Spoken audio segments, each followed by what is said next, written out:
Hello everyone. In 1998, Robert Spalding was trained to pilot the B-2 Spirit, also known as the stealth bomber. It's an American heavy strategic bomber. He retired from the U.S. Air Force as a brigadier general after more than 26 years of services. He completed his career as the senior director for the strategic planning to the president at the National Security Council and was the chief architect for the national security strategy. He is a former China strategist for the chairman of the Joint Chief of Staff and Joint Staff at the Pentagon, as well as a senior defense official and defense attaché to China. He earned his doctorate in economics and mathematics from the University of Missouri and is fluent in Mandarin.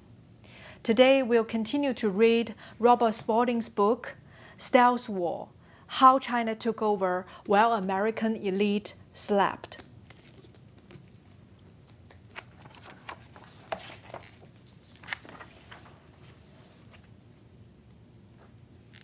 Chapter 2, How We Got Here. Title: The First Move. In 1970, 1 year after China ominously detonated 2 hydrogen bombs near its Russian border, Mao sent a message to President Richard Nixon inviting him to visit China. In Washington, this was seen as an intriguing opening. Nixon and his Cold Warrior Secretary of State, Henry Kissinger, saw the opportunity to work with China as a way to further destabilize and isolate the USSR. Washington policy leaders were completely unaware that China's gambit was a long game. Mao and the CCP, having extracted all they could from the Soviets, who were clearly losing ground to Western technological and economic developments, needed to latch onto a new host. They found one, the one with the deepest pockets, the best research and design infrastructure, the most innovative technology, and the strongest armed forces in the world, the United States of America. In his book, The 100-Year Marathon, China washer Michael Phillipsbury reveals that even as Mao offered his Oliver Branch to Nixon, he regarded the United States as the enemy, and that Chinese documents likened it to Hitler.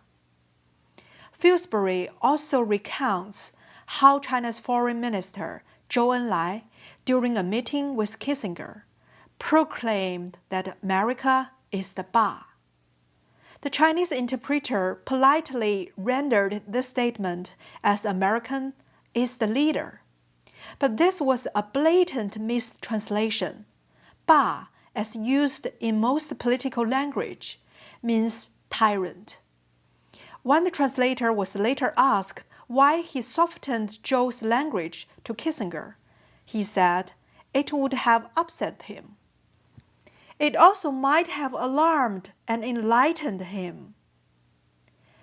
Instead, the United States, unaware of the CCP's hostile attitudes toward it, embraced a policy of helping China in order to destabilize the Soviet Union. Duplicating its strategy with the USSR, China played the role of the insignificant country. Actually, it didn't have to work very hard at the role, since it was regarded as what the West now calls a developing nation. Extremely poor, with little to no manufacturing technology, limited higher education, and few resources beyond its massive low-wage workforce.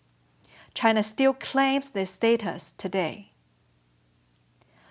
It is easy to see how Nixon, Kissinger, and so many other U.S. leaders were lured into a false sense of security, despite the CCP's staggering record of human rights abuses and its totalitarian single-party system.